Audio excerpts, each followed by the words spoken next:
بسم اللہ الرحمن الرحیم، السلام علیکم، میں اسد اللہ خان ہوں۔ اس ویڈیو میں 3-4 چیزیں آپ کے سامنے رکھنے جا رہا ہوں۔ سب سے پہلے تو کل کا جو عمران خان کا لاہور میں جلسہ تھا، یہ کئی حوالوں سے ایک ریکارڈ ساز جلسہ تھا۔ وہ تمام لوگ جو یہ کہتے رہتے ہیں کہ عمران خان کے جلسے میں نیا کیا تھا، ان کی تقریر میں نیا کیا تھا، وہی پرانی باتیں، کوئی نئی بات تو عمران خان نے نہیں کی، تو ان کے لیے ایک عرض یہ ہے کہ عمران خان نے جس انداز میں تقریر کی، اور وہ ان کی پرانی تقریر چلیں آپ کہہ لیجئے پرانی باتیں، لیکن ان کی پرانی باتوں کو 2 گھنٹے تک عوام نے بڑی انہماک کے ساتھ، بڑی توجہ کے ساتھ موجود رہ کر سنا، اور اس دوران جو ہے وہ رسپونڈ کرتے رہے، تالیاں بجاتے رہے، نعرے لگاتے رہے، اور عمران خان کے کو یہ محسوس نہیں ہونے دیا کہ ان کی تقریر لمبی ہو گئی ہے، ڈریگ ہو گئی ہے۔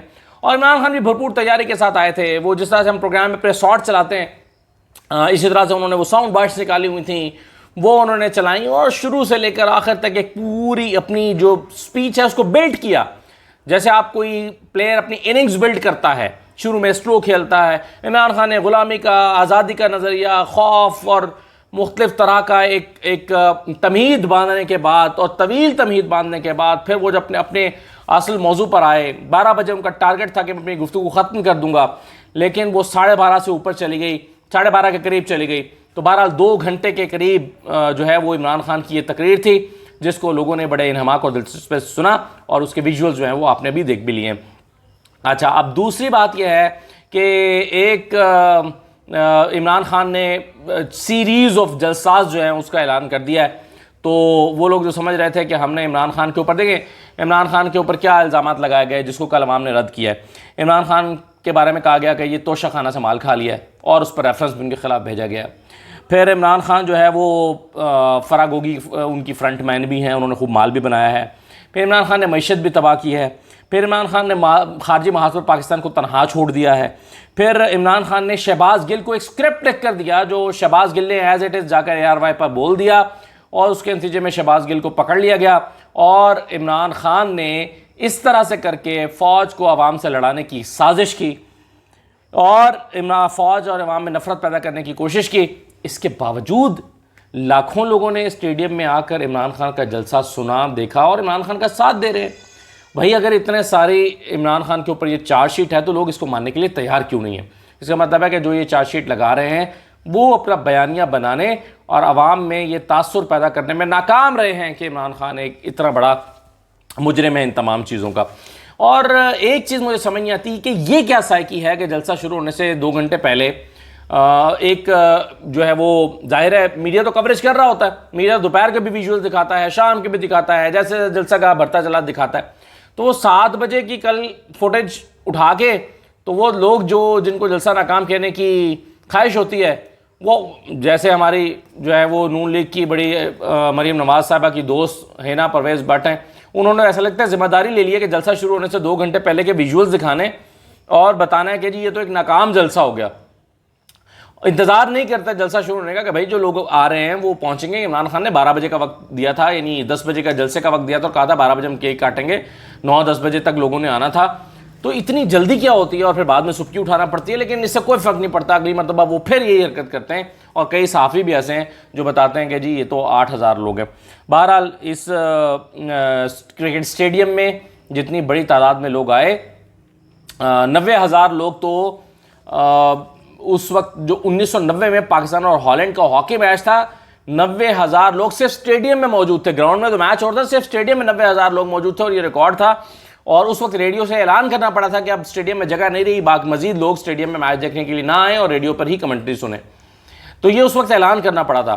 اور 90,000 تو لوگ وہ تھے جو موجود تھے اس پہ اسٹیڈیم میں، اور اس کے علاوہ جو گراؤنڈ کے اندر لوگ جمع تھے وہ کتنی بڑی تعداد میں ہوں گے، جو کہ کھڑے تھے، جن کے پاس کرسیاں نہیں تھیں۔ تو ایک اچھا خاصا جلسہ، یہاں پر تو پاکستان میں اگر 30-35 ہزار کا جلسہ ہوتا ہے تو اس کو بڑا جلسہ مانا جاتا ہے، تو یہ تو واضح نظر آ رہا ہے کہ یہ 1.25 لاکھ 1.5 لاکھ کے قریب کا جلسہ تھا، جو کہ ایک بڑے جلسوں میں شمار ہوتا ہے۔ اس نے خود اپنے ہی کئی ریکارڈ توڑ دیے ہیں۔ اچھا، اب جو ہے وہ ذرا آ جائیں، اس کا موازنہ کر لیتے ہیں۔ کل ایک اور تقریب بھی ہوئی تھی اسلام آباد میں، جس میں سے مریم اورنگزیب صاحبہ نے خطاب کیا تھا۔ اب اس کو عام طور پہ ایسا ہوتا ہے کہ پہلے چلیں آپ یہ جو ہے نا ایک چھوٹی سی فوٹیج دیکھ لیں، صرف 21 سیکنڈ کی ہے، یہ ذرا دیکھ لیں پھر میں اس پہ بات کرتا ہوں۔ Arm forces, air force, navy اور police, law enforcement agencies, rangers, F Cs, جنہوں نے اپنی شہادتیں نوش کر کے اس ملک کی حفاظت کی، آج یہ بچے ان کو خراج تحسین پیش کرتے ہیں، اور انشاءاللہ یہ جمہوریت کا سفر اسی طرح جاری رہے گا۔ اچھا، اس پر جو ہے وہ میں نے جب پہلی مرتبہ یہ کلپ دیکھا تو مجھے لگا کہ نہیں یہ نا ایسا ہے کہ جلسہ شروع ہونے سے پہلے کہ ویژولز ہیں اور اس کے اوپر مریم اورنگزیب کی جو ہے نا وہ تقریر کی جو وائس ہے وہ اوپر جوڑ دی گئی ہے، جیسا کہ ہوتا بھی ہے، لیکن وہ مجھے پتا چلا کہ نہیں یہ فیک نہیں ہے، یہ تو اوریجنل ہے۔ اس میں واقعی مریم صاحبہ جب کھڑی ہیں تو کیمرہ پین کر کے دکھایا گیا ہے کہ اس میں بالکل خالی، اور آپ یہ جو تقریب تھی اس پر دیکھیں کس طرح سے خرچہ کیا گیا ہے، سٹیج کتنا ہیوی بنایا گیا، اس پر پھولوں کا کس طرح سے کام ہوا، کس طرح سے کارپٹ بچھائے گئے، کس طرح سے صوفے لگائے گئے، لیکن مریم اورنگزیب کی تقریر سننے والا جب وہ تقریر کر رہی تھی تو کوئی نہیں تھا سوائے چند صحافی حضرات کے اور کیمرہ مین کے جنہوں نے اس کو نشر کرنا تھا یا کور کرنا تھا۔ اچھا اب آ جائیں ذرا بلاول صاحب پہ۔ بلاول صاحب سے ایک سوال ہوا، اور ایک سوال پر اتنے بڑے لیڈر کی، جو ایک پارٹی کا اتنا بڑا لیڈر ہے اور جو وزیر خارجہ ہے آپ کا، ایک سوال پر اس کی کام پہ ٹانگ گئی۔ ذرا سنیے بلاول صاحب کے ساتھ کیا ہوا ہے۔ سر اب حکومت میں اس وقت ایک بار پھر ایکسٹینشن کی باز گشت سنائی دے رہی ہے، آپ سمجھتے کہ ایکسٹینشن اس بار ملے گی؟ اگر ملے گی تو اداروں کے لیے یہ جو آپ بات کر رہے ہیں یہ میرا علم نہیں ہے کہ یہ بات اس جو ملنی چاہیے، یہ ہمارے فیصلے ہی نہیں ہے۔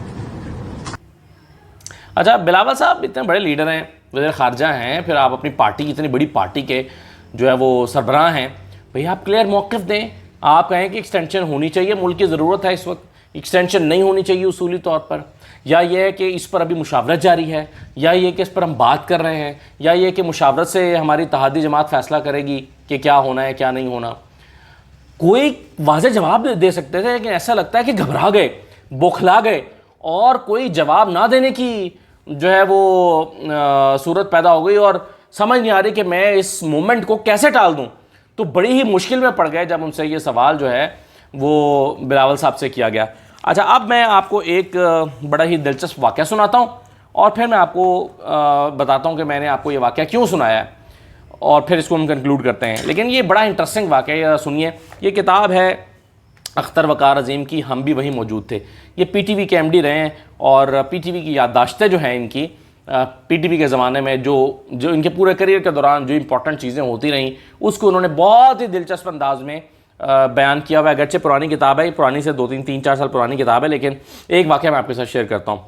وہ کہتے ہیں کہ جی یعنی بھٹو صاحب کا اور ضیاء الحق کا زمانہ تھا، تو اس زمانے میں سینسرشپ جو ہے وہ بھٹو صاحب کا یعنی وہ ان پر کیس چل رہا تھا، مقدمہ چل رہا تھا قتل کا، اور ضیاء الحق آ چکے تھے، اور ٹیلی ویژن اور اخبارات پر بدترین سینسرشپ تھی کہ کوئی بھی چیز جو ہے وہ ایسی نہ چلی جائے، یعنی پرائیویٹ اخبارات پر بھی، اور پی ٹی وی پر تو تھی ہی سینسرشپ۔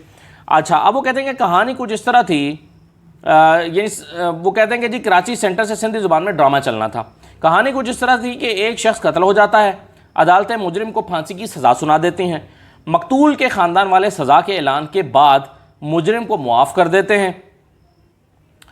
اس زمانے میں بھٹو صاحب پر قتل کا مقدمہ چل رہا تھا، ہائی کورٹ سزائے موت کا اعلان کر چکی تھی، بعض حلقوں کی طرف سے صدر ضیاء پر دباؤ تھا کہ معافی کا اعلان کر دے۔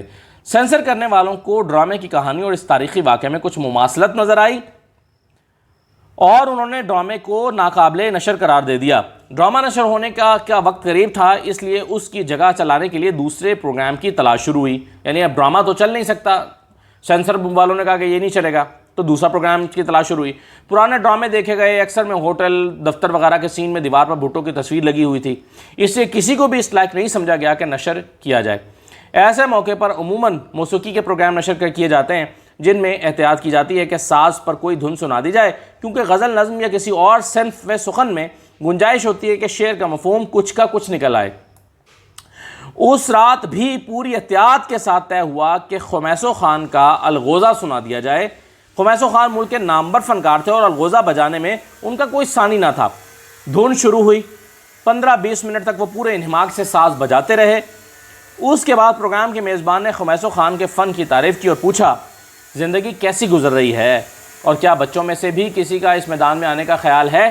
خمیسو خان نے اللہ کا شکر ادا کیا اور کہا بچے تو اس میدان میں نہیں ہیں, وہ تو ٹرک چلاتے ہیں. اللہ بھٹو سائیں کا بھلا کرے, جو غریب کا خیال کرتا ہے اس کے دیے وظیفے سے گزارا ہوتا ہے. اس کے بعد وہ لکھتے ہیں کہ احتیاط دھری کی دھری رہ گئی, پروگرام چلانے والے سبھی لوگ معطل کر دیے گئے. اب میں نے یہ واقعہ کیوں سنایا ہے؟ عمران خان کو پارلیمنٹ سے نکال دیا گیا. عمران خان کی شکل دیکھنا بھی پسند نہیں ہے. جو T V ARY Imran Khan کے پورے جلسے دکھاتا تھا, اس ٹی وی کو بند کر دیا گیا. عمران خان کو پارلیمنٹ سے نکال کر اس کی یادیں بھی مٹا دی جائیں, پارلیمنٹ میں وہ نظر نہ آئے. اس احتیاط کے ساتھ بچوں کو بلا کر تقریری مقابلہ کرایا گیا یا تقریریں کرائی گئیں, اور ایک بچی جو ہے وہ عمران خان کی تعریف کر کے چلی گئی. ہر محاذ ثابت قدم رہے اور ترقی کے منازل طے کرتے آگے اور آگے بڑھتے چلے گئے. ہم جرأت اور بہادری میں سلطان ٹیپو حیدر بنے, ولید کی تلوار بنے, فاروق کی للکار بنے, کرکٹ کے میدان میں عمران خان بنے. تو وہ لوگ جو کسی نہ کسی طرح سے عمران خان سے جان چھڑانا چاہتے ہیں, انہیں عمران خان کو ایک حقیقت کے طور پر تسلیم کر لینا چاہیے. اس میں ان کا بھی فائدہ ہے. ان کو ایک سیاسی حقیقت کے طور پر تسلیم کر لینا چاہیے کہ وہ ان کا ایک کردار ہے, آنے والے دنوں میں بھی ہے.